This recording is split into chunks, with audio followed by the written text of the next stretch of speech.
Let's see here. Larry, are you out there? Okay, here we go. Yeah, Maurice, buddy, old pal, come here. Oh, okay. Take a look at this. Uh-oh. I'm in trouble now. Staring. Yeah, a maggot can't be hypnotized. You're wasting your time, you know, no matter how hard you try. You are now under my control. When you wake up, you will think you're a chicken. This is a true story. It happened to a friend of mine. Arlo had it. He had it real bad. It was the need for speed. Let me explain it to you. You see, ever since Arlo was a little boy, he had this compulsion to go faster. It started the day when he was just a little baby and his mama lost hold of the stroller. Little baby Arlo went flying down that hill on Main Street, mama and everyone in hot pursuit. Now, when they caught up with him, little baby Arlo was just fine. When Mama scooped him out of the stroller, little baby Arlo said the words that would haunt his mama to her last dying day. He said, "Baby, go vroom." When Arlo got a little bit older, he kept pushing himself to go faster, entering soapbox derbies and racing his bicycle down the steepest hills in town. And like he said, "I can't help it, Mama. I got's the need for speed." And so, one day when Arlo had grown to teenagerhood, he was watching the news item on the TV. Seems that the Air Force was using these little itty-bitty rocket engines to boost heavy transport planes into the air. He felt the need coursing through his veins. Without missing a beat, he lit out to his local Army surplus store, but dang, just his luck, they were fresh out of rocket engines. And the man at the store said that the Air Force wouldn't sell a rocket engine to just any old Tom, Dick, or Arlo. With the need of gnawing at him, Arlo hatched a plan. He called his local Air Force base, saying that he was Mr. Arlo J. Arlo, president of the Arlo J. Corporation. Could they please ship him a rocket engine immediately? It arrived the very same day. "And where do you think you're going?" shouted Mama. "This here's an Army surplus rocket engine. I'm gonna set me a world land speed record, 'cause I got the..." "Yeah, I know," said Mama. "You's got the need for speed." Arlo stomped on the gas pedal. "You'll be back in time for supper!" Arlo drove to the old dry lake bed. The car took off in a cloud of smoke. She bounced across the dry lake, and at 88 miles an hour, Arlo, heart a-pounding in his throat, lit the fuse. There was a pause. Arlo thought maybe the rocket motor was a dud. And then... it was alive! Alive! Felt like an angry mule drop-kicked him right in the chest. He gripped the steering wheel, holding on for dear life, as the fingers of acceleration kneaded the skin on his face. The car tore across the lake bed. He'd never felt so alive. The need for speed was fulfilled. Arlo looked across the lake bed ahead of him, or what remained of it. Ah, dang! Up ahead of him and closing fast was a solid rock cliff wall. I don't really know what happened first, the tires blowing or the brakes melting. I guess it really don't matter much none now, because at that point, Arlo was airborne. And that's when he realized that flying would be his salvation. He couldn't steer the thing, and there was no way to stop in time. But if he could just get her up and over the cliff ahead, he pulled back hard on the steering wheel just the way fighter pilots on TV did. A few more feet. Just a few more feet, thought Arlo. The car kept flying upwards. I'm gonna make it, Mama! Just then, the second stage of the rocket engine kicked in. Arlo didn't know these rocket engines had a second stage. Up through the stratosphere, then the troposphere, and into the ionosphere. And for one shining moment, Arlo J. Arlo lived his dream. He became the fastest man in the world!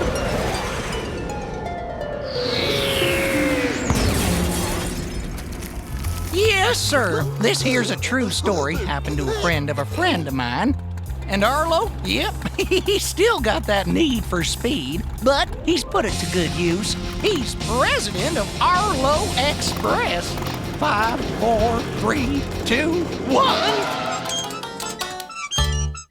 1, 2, 3, wake up! Oh well, easy come, easy go. All right, we've got another freaky story here. What was that? We got a winner here! Me and my fine-feathered friend will be right back after this next freaky story. This is a true story. It happened to a friend of mine, Gordon. Now, like most kids, Gordon gets zits once in a while.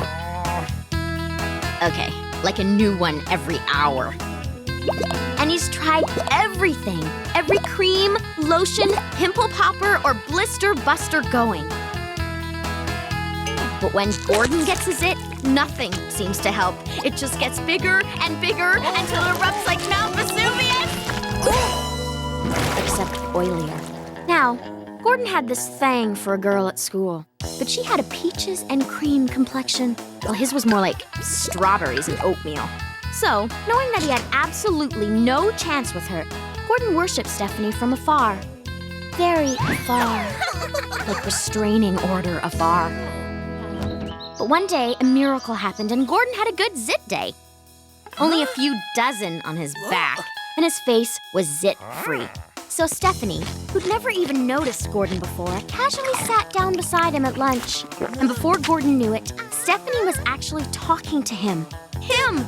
Gordon Russell, the Zit King! He was so stunned, he didn't know what to say.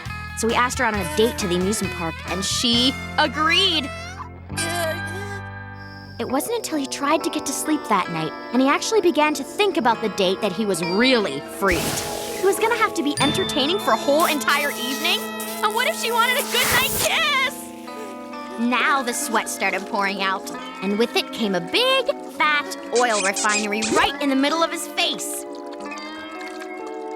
The next morning, Gordon discovered the oozing pustule threatening to engulf his entire face, and he had a zit fit because he was also out of zit cream.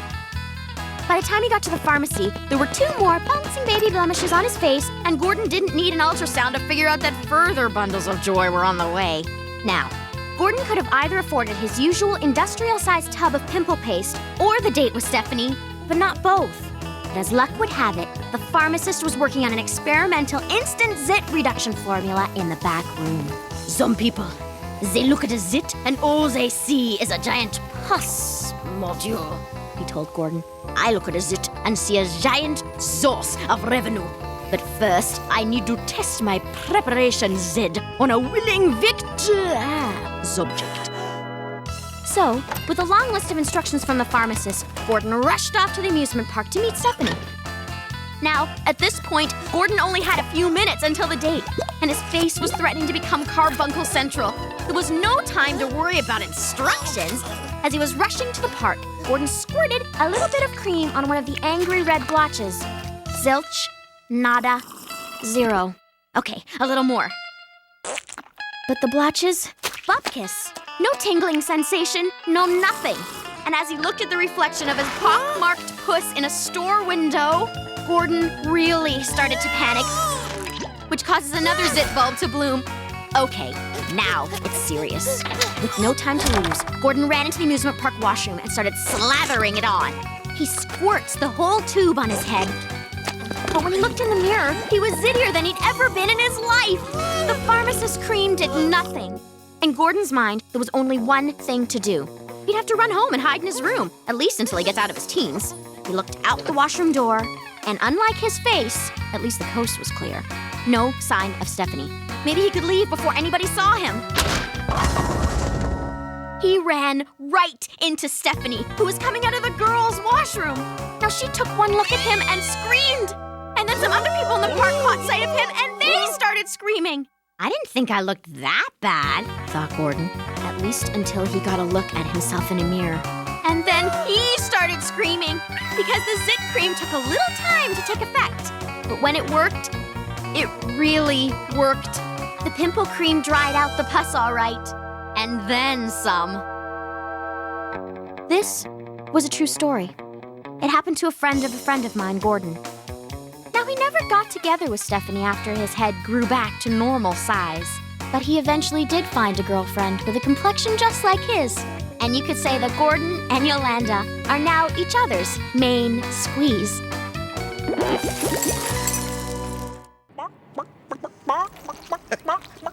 He probably tastes like chicken, too. Heck, we probably all taste like chicken. Let's watch another story while I watch Chicken Little here. This is a true story. It happened to a friend of mine, Tom. It was the first day at school after a long, hot summer of burger joint jobs and babysitting the brats next door. Everyone couldn't wait to hook up and compare notes. Then there was Tom. He was new in town, which didn't really seem to be working to his benefit if you catch my drift. Then Tom fell head over heels for Cindy. Well, sort of. She was new too, but in her case, everyone seemed to stand up and take notice. Especially Tom. Tom instantly fell in love with every square inch of her, from the glistening nails on her dainty toes to the tips of her long dark hair.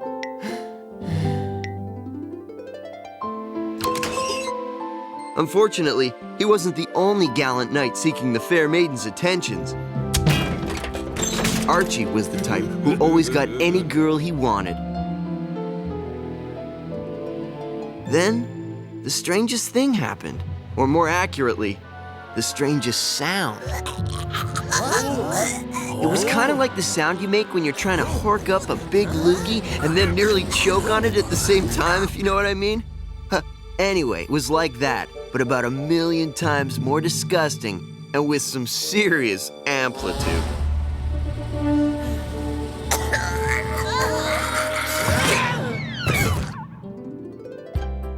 At first, no one could really pinpoint the source of that revolting sound.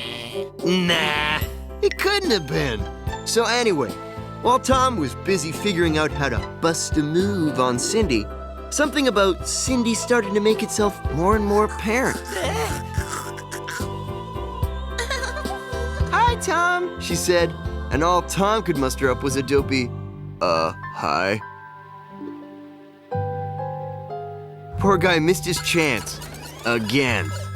But soon, there was no denying Cindy's special talent.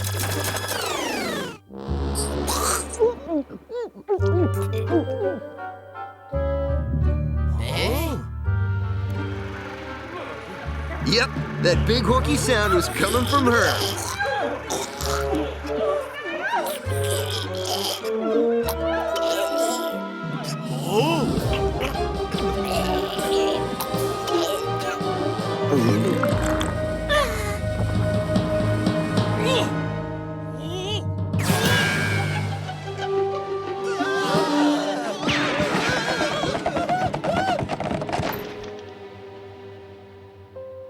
But Tom didn't care about the coffee.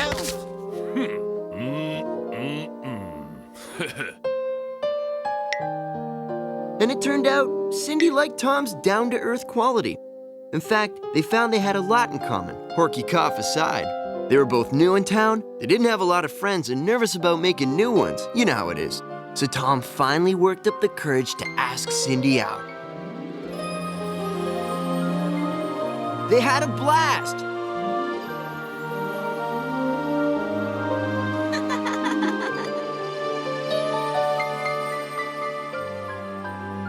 Turns out Tom could be pretty funny when he wasn't too nervous or anything. And that's when it happened.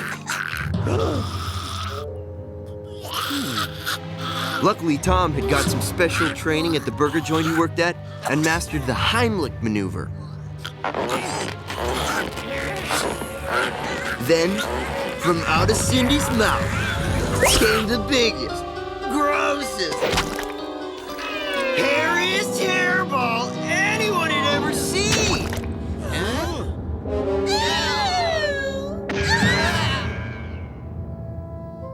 Cindy was majorly embarrassed. Her mom always warned her that her nervous habit of chewing on her hair would give her a humongous hairball in her stomach. But Tom told her right there and then that she was the one for him.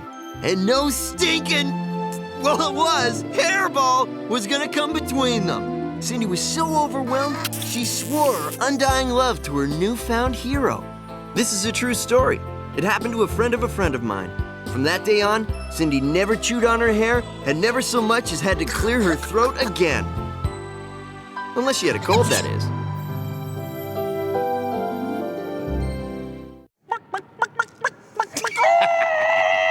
Too much. I fooled you. You thought I was hypnotized? You mean? Fooled you, I'm so smart, I fooled you. There was no way you were gonna make me think I was a chicken. But you. This is true story. It happened to a friend of mine. Vladimir commanded one of my submarines. The Ilya had been on secret mission near our adversary's territory and was just setting course to Mother Russia when disaster struck. You see, Vladimir and crew, jubilant with success, had not been monitoring the sonar as closely as they should have been.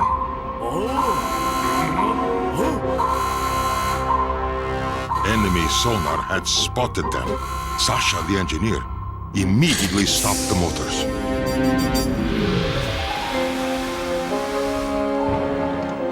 They, who moments before had been the hunters, were now the hunted. Shut down all systems now, hissed Vladimir. Dead quiet, replied Sasha.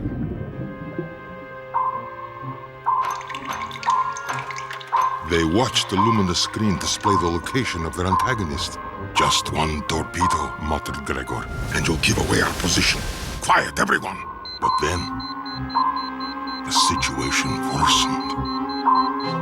They've called the other ships! It's getting warm in here, said Gregor. Fetch a canteen of water, ordered Vladimir.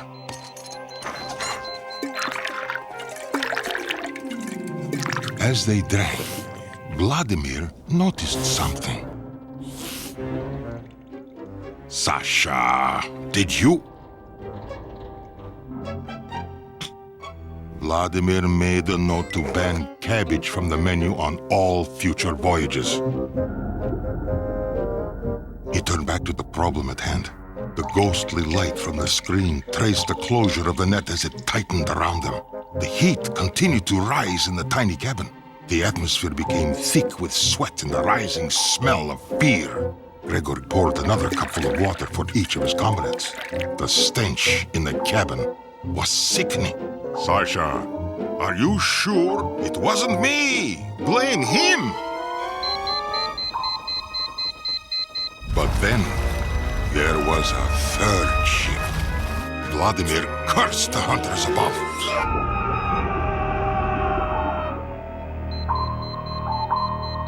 The arrival of the third ship made any hope of escape impossible. They braced for the depth charges. They could hear the propeller of the approaching ship.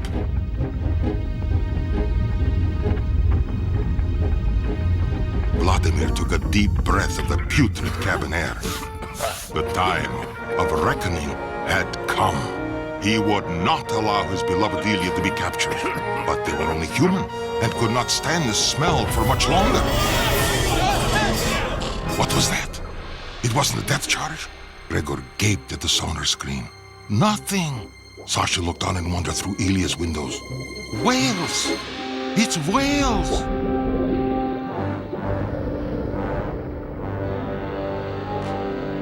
Full speed ahead! The Ilya turned and, joining the whales, made her escape.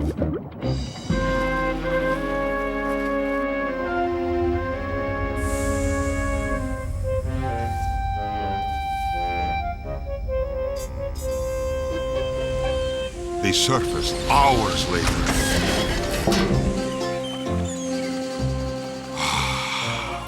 The sweet air after being trapped in that putrid-smelling submarine for so many hours.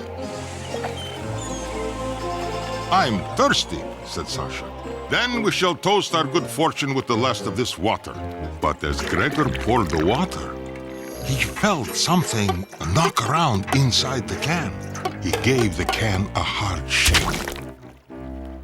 And a dead rat, with a very familiar stench, fell onto the deck. This is a true story. It happened to a friend of mine. And today, when the crew of the Ilias set sail, they packed their water in glass containers.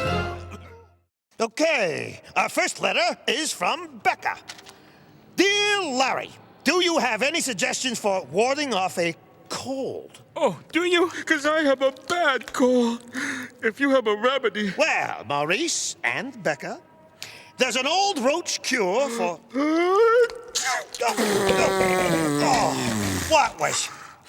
Oh, never mind. I recognize that perfume de maggot. I can't help it. I have the maggot flu. What's the maggot flu? Well, it seems that with the maggot flu, when you sneeze, you also... Oh, cut that out. My advice to you, Becca, is to avoid maggots. Oh, no. The good thing about the maggot flu is that it's not contagious. Oh, well, at least I got nothing to